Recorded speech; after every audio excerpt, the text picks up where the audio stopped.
Agora, para a professora Isabel, em Estrangeirismologia, página 8, terceira linha, poderia explicar o empowerment tarístico? O empowerment tarístico, quer dizer, empowerment é o empoderamento que se dá à pessoa, é a descentralização. Nas empresas é usado muito programas de empowerment para descentralização do poder. O empowerment tarístico é aquela descentralização do poder de forma clara, autêntica, transparente, em cima de fatos. Essa é a ideia do empowerment tarístico. No verbete do DAC, página 57, enunciatum, gostaria que abordasse o item umbigologia. Aqui eu digo o seguinte: nenhum umbigão permite que consiga enxergar longe. O melhor é você renunciar ao umbigão. Aí os processos conflitivos do dia a dia diminuem. Isso, no entanto, há de ser desenvolvido com autolucidez, hiperacuidade e observando atentamente as prioridades sem alienação. Senão, você se desorganiza e pode perder muitos valores evolutivos. Encarar face a face tal problema, sem saltar de banda, dará à sua vida outro nível de abertura cosmovisiológica. O que nós estamos falando aqui é a cosmovisiologia, quer dizer, o cosmorama da sua vida.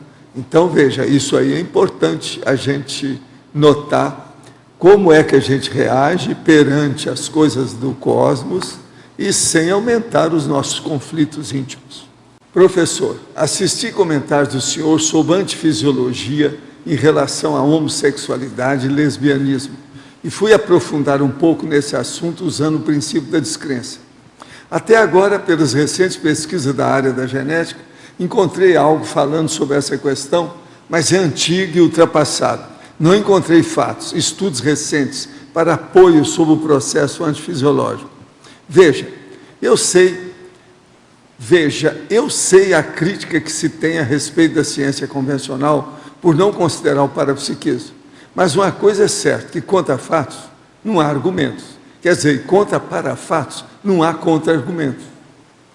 Você poderia, por favor, expandir essa relação antifisiologia versus orientação sexual?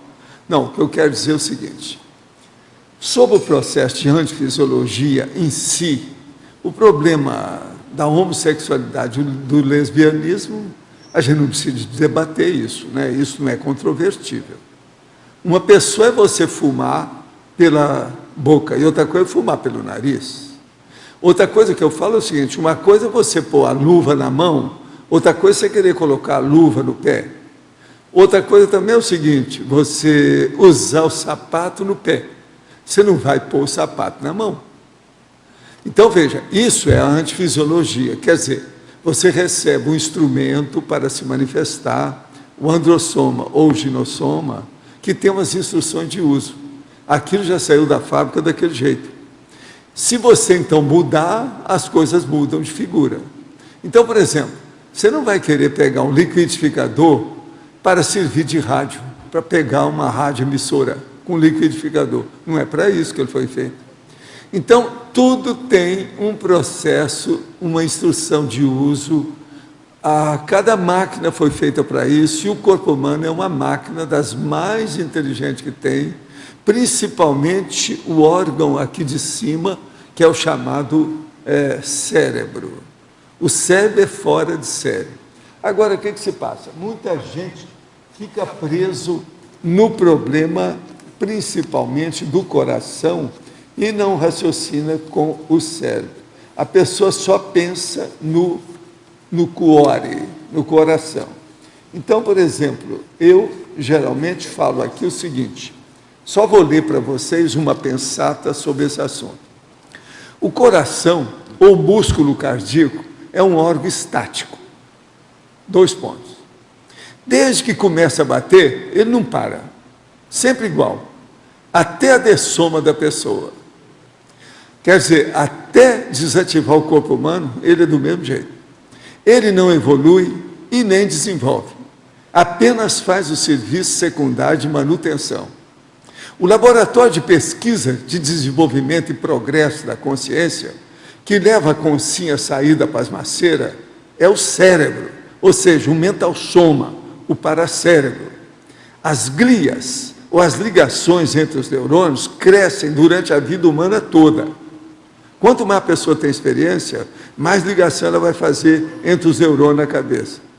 O coração, portanto, é um mero elemento do segundo escalão da vida humana.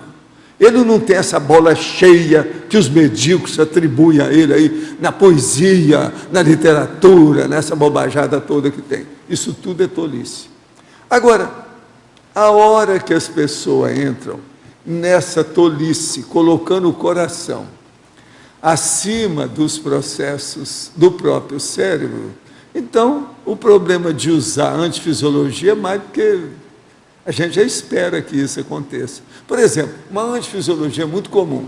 O jogador de futebol que cabeceia a bola para fazer o gol. A hora que ele faz isso, ele bate aqui ó, na bola, o cérebro todo vem para a direita. Depois ele repõe. Agora, vamos supor que ele faz isso várias vezes. Às vezes num jogo 2 vezes, às vezes 5 anos ele está cabeceando. Esse cara vai ficar com alguma coisa no cérebro. Agora vê, quando não bate a cabeça, mas isso aí não, nós estamos considerando aquilo que é o normal, é ele cabecear. E outra coisa, raramente um bom player de futebol, um bom jogador, ele deixa de cabecear, porque aquilo faz parte. Ele usa 2 pés, quando ele pode, as mãos, sem ninguém ver, usa o corpo, usa o peito, ele joga até a bola no peito, e usa também a cabeça. Então, vocês vejam, isso é antifisiologia. Está tudo errado. Outra coisa, uma pessoa nesse jumping, aquele negócio de pular lá de cima, e uma corda segura o cara na hora que ele vai bater na... Aquilo lá, a hora que faz assim para baixo, o cérebro todo vem para baixo. Aquilo está amassando o cérebro lá dentro. Porque o cérebro, ele não é duro igual a caixa craniana. Nós temos uma caixa, ó, faz até barulho, ó, a caixa de osso. O cérebro é mole. Agora, veja, isso é antifisiológico. Então, você veja, homossexualidade, lesbianismo, nada mais é do que uma antifisiologia igual às outras que tem por aí. Então, a pessoa tem que ver o que acontece com isso. Agora, como é que a gente estuda isso? Nós usamos a pesquisa e a experimentação, a investigação, para a gente ver, para ver o seguinte: quando você sai do corpo, você encontra com certas consciências que elas não conseguem manter a morfologia da forma humanoide que elas tinham na vida humana. Então, elas são igual a ameba, está sempre mudando, ela está sempre em movimentação. Aquilo não fixa o rosto dela, não fixa o tronco, não fixam as pernas, os membros. Ela está sempre em movimento igual a ameba. Agora, como é que se chegou ali? Chegou devido a isso. O problema da antifisiologia. Porque a hora que a pessoa começa a não manter a forma do corpo, ela começa a fazer o quê? Ela começa a fazer a alteração morfológica, tá certo? Ela se altera. Então, por exemplo, a transexualidade tira a genitália da pessoa e faz uma genitália artificial dela daquilo que pode. Isso é alteração. E, geralmente, isso é irreversível. Não tem jeito de consertar isso depois. Agora, então, vamos entender. Muito antes desse processo, aí o que eu tinha visto desses mutantes que tem, esse físico que ficam sempre mudando, e aquela energia negativa, porque ele não consegue segurar a forma para manter ali como é que ele está. Ele está sempre... Então, essa alteração vem do psicossoma, que é o coração, que é a emoção, que é o processo, entende? Do problema dele, a comocionalidade da pessoa que leva a isso. Então, vamos agora entender.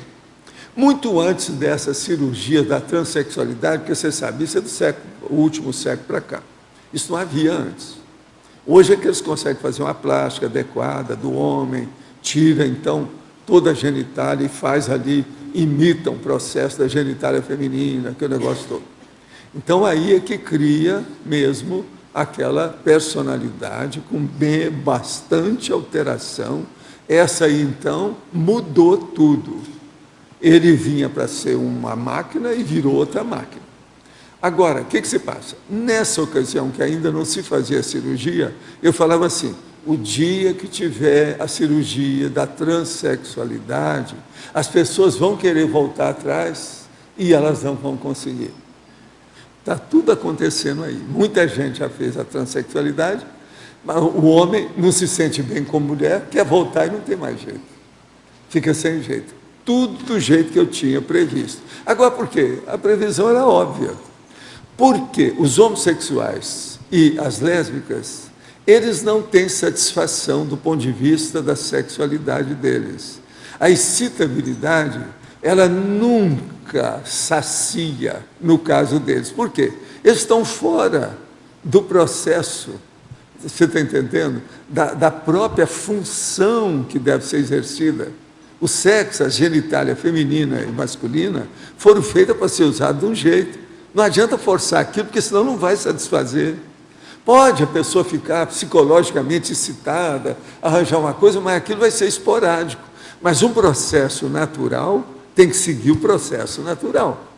Como não segue, as pessoas não são satisfeitas, elas nunca estão saciadas. Então, por exemplo, eu procurei usar na minha vida, que eu estudo isso, você sabe, eu trabalhei, já ajudei muito homossexual, lésbica, tudo quanto é jeito, desde a época do espiritismo, seriamente. Chico Xavier era homossexual, é um monte de líderes de religiões, ainda mais do espiritismo, que tudo é homossexual, e tinha um monte de lésbica nesse meio. Agora, o que se passa? Trabalhando com esse povo todo, eu então procurava ver se arranjava um casal, ou de lésbica, ou de homens, que tivesse permanecido sem promiscuidade, um dedicado ao outro. Então, dentro de um processo monogâmico. Mas não, a tendência de todos que você vê, ele é poligâmico, com o passar do tempo ele fica, entende? Vai daqui para ali, é tico-tico no fubá, não para nunca, e fica totalmente pluralizado, plurigâmico na história. Agora, eu tinha muita esperança num casal, né, numa dupla, que eu conheci em Ipanema, de uma mulher com um homem, uma mulher com a outra mulher, e sempre juntas. Então, eu tinha esperança que elas fossem chegar nas bodas de ouro, de 50 anos, que eu nunca consegui, ninguém, nunca vi isso. Que nada, com 20 e tantos anos, apareceu lá uma outra dona, ponto, uma delas já deixou, a promiscuidade começou tudo de novo, tudo aquilo foi jogado fora. Mais de 20 anos, até fazer bodas de prata, eu já vi, homossexuais e lésbicas. Mas mais do que isso, não vi ninguém. Por quê?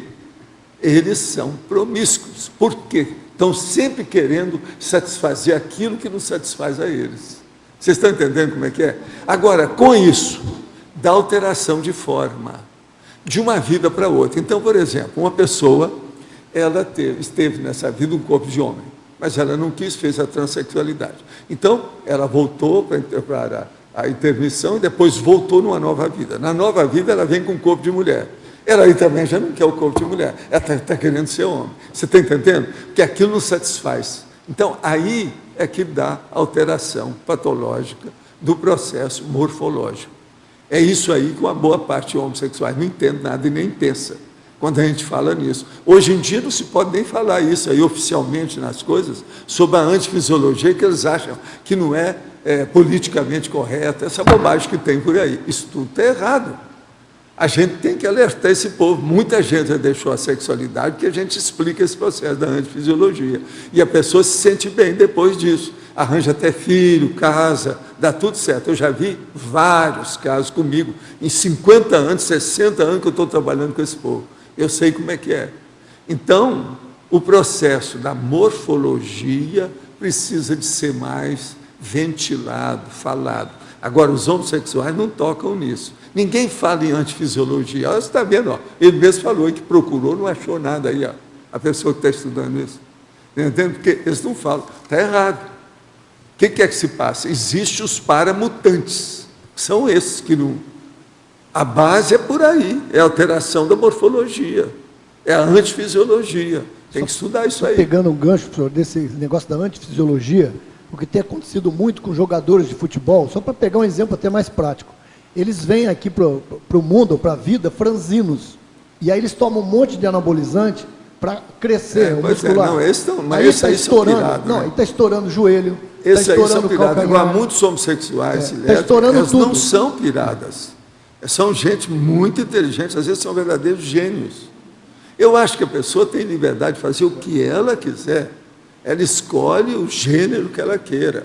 Agora, o problema é o seguinte, é bom ponderar sobre esses aspectos da antifisiologia e não descartar isso sem mais nem menos assim, porque vai dar na cabeça de muita gente.